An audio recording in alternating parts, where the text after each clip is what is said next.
Hi, this is Peggy at Headshots by Peggy, and I'm here with these crazy guys, and we're here for part 2. So if you missed last week, hurry up and go watch part 1.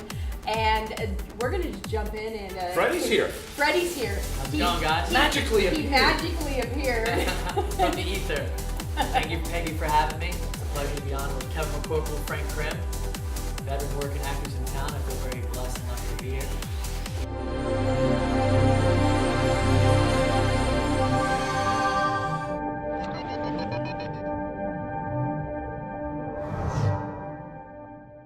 Thank you for having us, Peggy. Well, thanks for showing up. I know you were out pimping the show and getting people to Yes. attend and doing important things, but we're glad that you made time to come on to this. Oh no, yeah, absolutely. And you know what we were just talking about before you walked in? We were talking about being able to create and how amazing it is now. We got these 2 cameras, we got sound. We're able to create this and put it out to hundreds of people, thousands of people. Yeah. It's a really great time to be a storyteller, you know? And you were talking about success, Frank.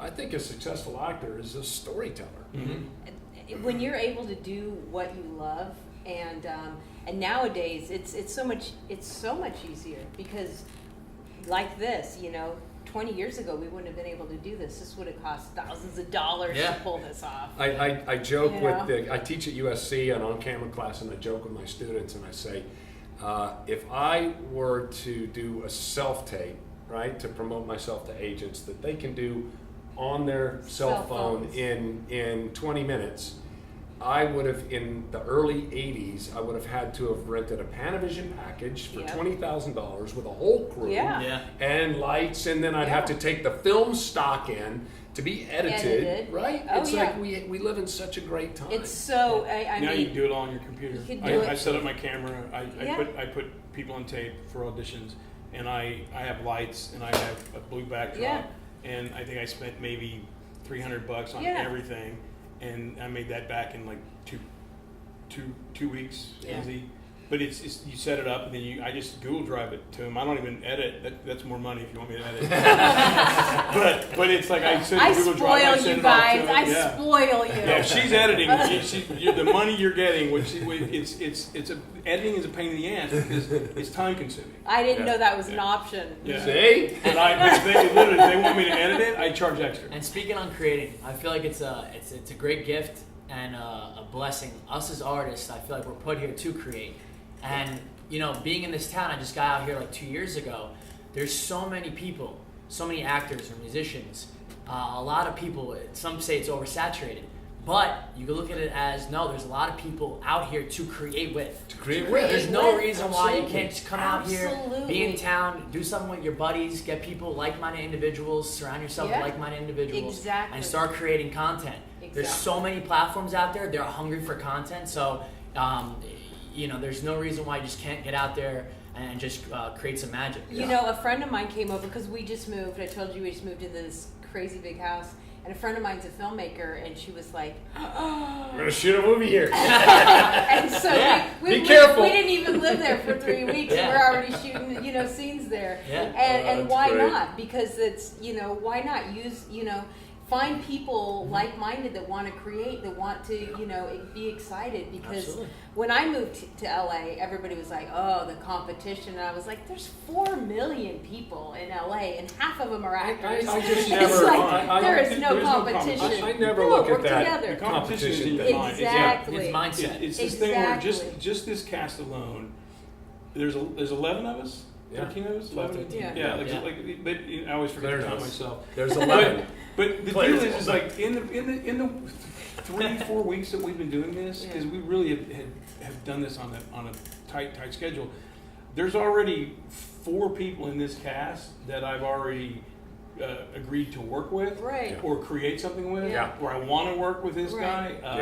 Brad is an amazing DP.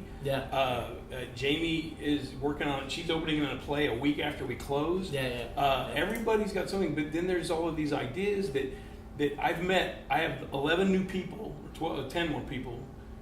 Math was never my subject. That's why I'm here. But I have all of these new people that I've met that I'm probably going to end up doing some kind of project in the next 2 or 3 years. And exactly, and that's that's how I met you. Mary joined the Road, and I started doing pictures and stuff. And the Road Theater Company right around the corner is an amazing group, and I not only work as an actor there, but I produce as well. So it's a great group. And when you surround yourself with people that want to create, you get bigger ideas. When you sit at home and go, man, my agent isn't getting me out on anything. Don't get me wrong. I probably put hundreds of hours sitting at home alone learning these lines. Well, right? Of so course, there is time for an actor to reflect and do their own internal work. But that's just the tip of the iceberg. Once you've completed that internal work, then you have to go out and find like-minded people to creatively collaborate with. And I think a lot of actors get stuck in the it's me against the world, and I got to create this, and I'm competing with everybody, and that's the road to nowhere, guys. Yeah, let me add on that, because this is really, because I've been teaching a long time, and like 30 years, and master's degree, PhD, qualified and all that crap. Doesn't mean anything. College degree, you don't have to have it in order to get a job in this business. It's either it helps you and it benefits you in the long run, it's a foundation, but Joe Schmo off the construction site became a movie star. Right? He's making more money than all of us put together. Yeah. But what it comes down to is that it doesn't matter who you're up against. What matters is what you bring to the table. Yeah. And if you don't do your work, if you don't spend thousands of hours, exactly. And Kevin, this is a Herculean project, and as far as the dialogue goes, he's in every freaking scene, and it's just dialogue after dialogue. But if you don't do the work, and I tell students that come into me all the time, and they don't know the material, and I'm like, you do know you're going to go up against somebody who spent 10 times more time on it than you did, and you're coming in and you're half-assing it, and you think it's good enough. Well, good enough's not good enough. Yeah. Great's not good enough. Sometimes you have to be fantastic. Yeah. You have to be amazing, and you have to bring every ounce of your creative essence, your soul, has to be poured into in front of the camera, on stage, in an audition. Everything. It's like, it's just an audition. No, that audition is your gateway. Work. That is your job. 90% of what we do is audition. And if you hate auditioning, go do something else. You're never going to make it if you don't like to audition. And it's a great opportunity for you to come in and bring your own interpretation on the material. Show them what you can do. You are guaranteed to perform at that audition. You may not get booked, but you are guaranteed to be able to perform. Anthony Hopkins said that he was asked if he felt slighted that he had to audition after he left the Royal Shakespeare Company. And his response was, why would I be upset when somebody's going to give me the opportunity to do what I love, even if it's only for 5 minutes? Philip Seymour Hoffman said, I love auditions because somebody's paid rent in a room to watch me perform. Yeah. So what better thing can you have? So Freddie, we kind of talked about the beginnings of this, in Lacey's class, and you weren't here, so just fill us in a little bit about your experience, if you don't mind. Yeah. Well, I just got into I did the Willie Loman thing. Wow. Be quiet. We're going to talk to Freddie. It's all right. This is Kevin's vlog. I'm just brought the cameras. That's all. Go ahead. Well, I got into John Lacey's class. I'd say about a year ago, maybe a little over a year ago, and I was able to. I was lucky enough to meet Kevin McCorkle. I met Frank in the class. Just a bunch of veteran working actors, talented individuals, and I feel just very lucky and blessed to be a part of Steve the group. Playing Howard. Steve playing Howard. Just very lucky to be surrounded myself Joanne. with great individuals. Joanne Burbos, So I just feel very lucky Jules. in that I aspect. love that you're interrupting him too, because he's a man. No, but we wanted to throw in all these different people. No, yeah, we got it. We're Jules, Steve Steve under. We all met in John Lacey's The class class. is more of a workout. It's not really. It's a group of dedicated actors committed, in my case, to work their craft. It's not. I mean, John's an instructor and he's great in that sense, but it's really a place for all of us. Kevin and I mean, I taught for years and degrees out the wazoo and taught university level and private schools and things. And the idea of going to class, because I told John I didn't want to go. I didn't want to come to class. And he's no, come. And then I went. I was so glad I did. But it was really a place for me to go because I wasn't in a play. If you're not in a play, working your craft, go get in some group, whatever you want to call it. And, you know, John, the Lacey Group is really the reason it's called the Lacey Group is because it's a group of actors who are dedicated to getting better every day. You know, you work your craft. If you're an athlete, you don't work out. You go out on the field, you're gonna get your ass kicked. LeBron still shoots jumpers every single day of his life, and he's the greatest basketball player on the planet. So it's no different than with acting. You have to work your craft every single day. Work the muscle every day. Work the muscle. So about a year ago, I got into the class. Me and Kevin, we put up the scene, Death of a Salesman, and then after a few weeks of working on the scene, we were kind of like, hey, maybe we should put this up. Just joking around. I was joking with you. I'm like, we ought to put this up somewhere. I'm like, we should, but, you know, nothing serious. Then I went to one of Kev's SAG-AFTRA conservatory workshop talks, career workshop talks, and he invited me to it. And then at the end of the talk, he calls me up, introducing me to all of the, you know, the hundreds of SAG-AFTRA actors that were in the building, and without letting me know, he goes literally like this. Yeah, this is Freddy Giorlando. Me and him are putting up Death of a Salesman next year. I'm like, what? Like in my head, I was like, what? We are? But out here, I was like, yeah, we are. And I look over him, and I'm like, Kev. Yes, and you know we got to do this now. No. And then that's when the ball started rolling, the wheels started turning. And you got in touch with the Miller Estate. I got in touch with the Miller Estate. Rebecca Miller, I worked with her 8 years ago. I volunteered for NYU directing the actor class. They were looking for actors in the class. And she was the professor for the class. She was the professor teaching the student directors, you know, directing actors and whatnot. And I went into the class and I worked with them for about a month. And I had no idea who Rebecca Miller was. I didn't know she was the professor of the class. I thought she was just a professor, and lo and behold, after a month of working with her and the students, my buddy goes, do you know who we were working with for that month? And I'm like, no. He's like, that's Rebecca Miller. That's Arthur Miller's daughter. I'm like, what? We were? Sometimes ignorance is bliss. Ignorance is bliss, so there was no pressure. As we call Freddy around the backstage, it's Freddy Clueless. Because I had no idea. So after that was all said and done, we kept in contact, and when it came time to get in the rights for the play, I reached out to the Miller Estate. They granted us the rights, which we were very grateful for. Thank you very much, guys. And going into Lacey's class, like we talked about, surrounding yourself with like-minded, passionate, talented individuals. Yeah. You get Death of a Salesman. Because all of us came in to this project with our passion, with our talent, and with just the goal and just what we love to do, tell the story. Desire we wanted to tell desire to tell the story, tell Arthur Miller's words, be a part of the storytelling process, be a part of getting up there every night and being a part of the magic. And we couldn't have done this, you know, production without everybody involved, cast and crew. Right. Claire Mazzo, Austin, stage managers, they're amazing. You know, we tried to get her on camera, she wouldn't come up. Amazing. You said my last name wrong. I'm sorry, what is it? Claire Mazzo. Claire Mazzo. Claire Mazzo. Just Claire Mazzo. Well, Austin's and amazing an people. offshoot of this, or not really an offshoot, but a part and parcel of this, is the group, the Process 360. That's Freddie, Jules, and I, and my wife Lisa, and Courtney is probably Courtney King is going to be a part of it.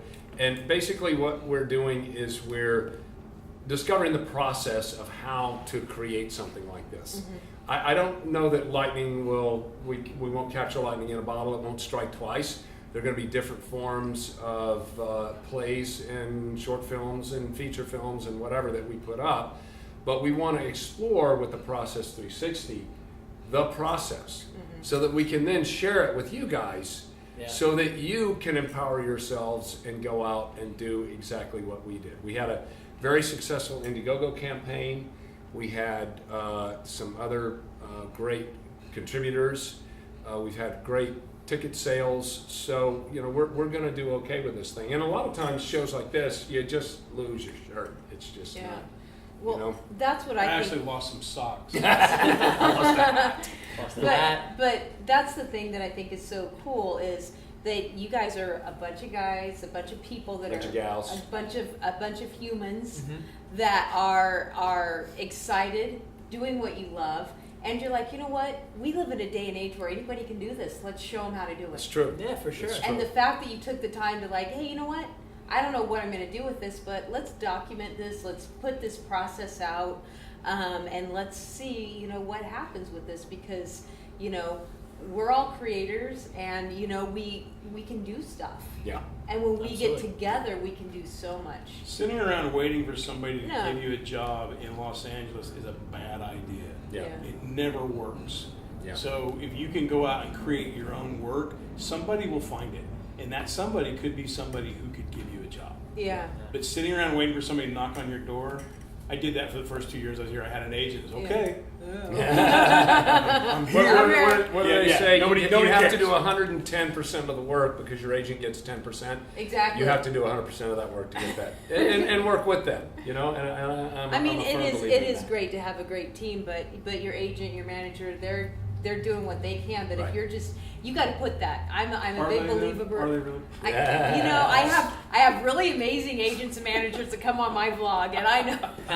I'm kidding. It's a joke. I joke. It's what I do. And do it now. Create now. Don't Yeah. wait for everybody like we're No, talking yeah, about. do Just it now. do it now. If you want to be a Because- producer and actor, just do it Just do now. it. Produce the stuff you want to do. Produce the stories you want to Because tell. what's the worst thing that can happen? It can flop. It flops. So what? You But learn you'll learn. something You're learning. really It's a cool. learning I- experience. It's, You gotta it's a do really it. cheap class if you think about it. It's Yeah. a cheap class. Just go out and do it. You know. To succeed, you got to fail big. To Eh. succeed, you got to fail big. Well, Yeah. okay, that's a good thing you put it. So, in order to succeed, you have to have failed. And Have to. What's the thing? It's Edison or one of these guys. One that of said, them was deaf. one of them was deaf. Is that they said how does it feel to have failed to make a battery 99 times? He says I didn't fail 99 times. He goes I know 99 different ways how to not to make a battery. Sure. And the reality of it is every job I've ever done, everything I've ever done in my life, I've learned from it. And I've produced a couple of movies and some web series and those. And the very first movie that I produced, when we were done, the producer wanted to write a book about how to make a movie, and he didn't listen to me or my producing partner at all. And if he's listening to this, fine, because he knows. But the deal is, so I turned to my producing partner. I said, you know, we should write a book on how not to make a movie. Yeah. Because we made every mistake Yeah. that we could possibly make.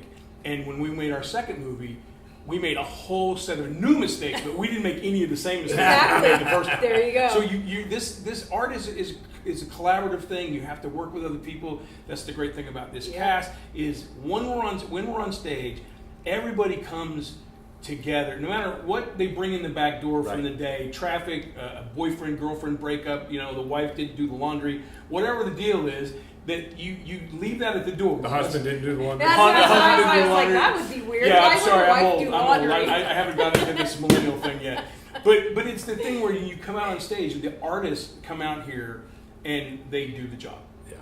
And it's obvious on stage that we're all out here. When we're all out on stage, when there's Well, we're lost. everybody's We're on lost in stage- 1949. Yeah. We're lost in Yeah. 1949. Yeah. And we try things. I mean, now, you know, as the show goes on, we discover new things on and off the stage. We bring it on. We want to Well, keep that's it what I fresh. love about We wanna live keep it fun. theater. I love Yeah. live theater because you can spontaneously make changes within the story that happen There's character choices. in the moment. Uh-huh. And you know, you'll capture a take like that on film and you'll use it. But live theater is its own brilliant set of circumstances because it happens once, it's lightning in a bottle, and it goes away. It's electric. So, It's electric. so come on out. Yeah, come on out come and out. see Death of a Salesman at the Secret Rose Rose. Theater. Kind of like You walk up so absolutely, close it's here. going to come out of At focus though. the So, Secret how about I just, Rose hey, I have a great You do idea. an Yeah. insert. How about I just do Yeah, an you insert? can do an insert. Yeah. See, that's why you make the big bucks at the Secret Rose Theater because Secret we're Rose having a Theater. blast. We only have Six shows left. More shows left. Fridays and Saturdays at halfway 8 home. p.m. Sundays at 2 p.m. Matinee showing. 6 shows left. Come out and support us. We'd love to see you. You get the tickets on brown paper tickets. And listen, after you support us, let us know what you're doing because I'm a big believer in turnabout is fair play, and I love to support live theater. Yeah. I love to support other people's endeavors. So if you get inspired by our production, let us know what you're doing so we can help you guys pimp it too. Yeah, and if you Because- create something that you're paying, you can call me. You know, you guys are good people to know and have as friends because you guys are out there working and getting things done, and you know a We've couple hated of each people other in for this. 20 years. What are you talking Yeah, about? but you know a couple of people in this town. you might Well, have a a few. connection. Yeah. It's might have a it's connection. fun to look out, after the show and see people that I've known for 20, 30 years. Yeah. And I've been to a lot of their shows, and I've supported their film work and television work and commercial work. And the circle gets smaller and smaller and more intimate and more fun. The longer you're in LA, the smaller it gets. Yeah. That's true. That's true. Yeah, I was really intimidated by moving up here, and then I realized immediately that no, it's You gotta- find your posse. Yeah. You find your posse. And again, I, just to reiterate, in this show is like I've met all of these new friends. Yeah. I have all of these new people. Like Cheryl Dooley is like She's amazing. She's amazing. Everybody's amazing, but Cheryl again, rocks. a thankless job in that role, but backstage, it's just we just have this. We come again from the same training and all that stuff, and there are times when we just look at each other and we just giggle, and we can't stop giggling, and nobody else around us gets it because we're in an age range where and we've come from that live theater background for so long that we've got some people in this show, this is their first play. Yeah. And some people, it's just, they've only done like 2 or 3 plays. And then there's, Kevin and myself and Cheryl and... I'm still kind of new. Still kind of like 4 or 5 I have like over 100 and close to 200 Yeah. plays I've done in my lifetime since I was 6. I've been doing amazing. this. That's amazing. Kevin's got to have somewhere in that area. Well, maybe not. Maybe not. Those But grand numbers, but up there. I mean, if you got more than 50 shows, you're a veteran. And it's and walking the boards, but to walk the boards with Well, and Bjorn, our somebody- director, has that in Yeah, spades. yeah. I mean, he's worked on Broadway since he was 4 years old. Yeah.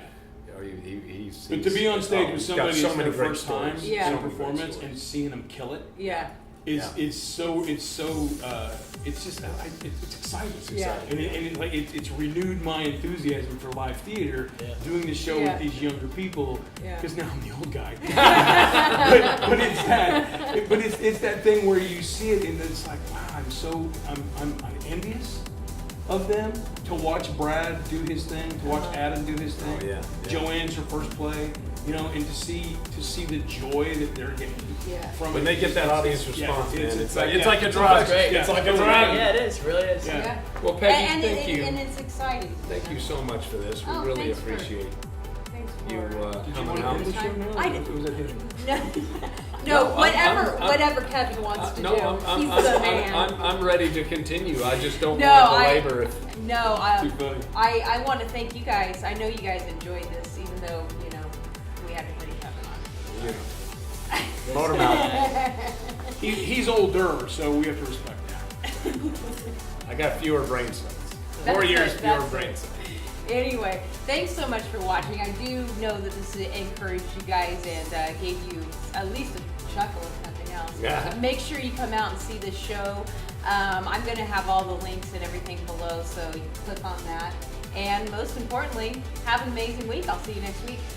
Thank you. Thank Peggy. you. Thank you, Thank you, guys. You rock.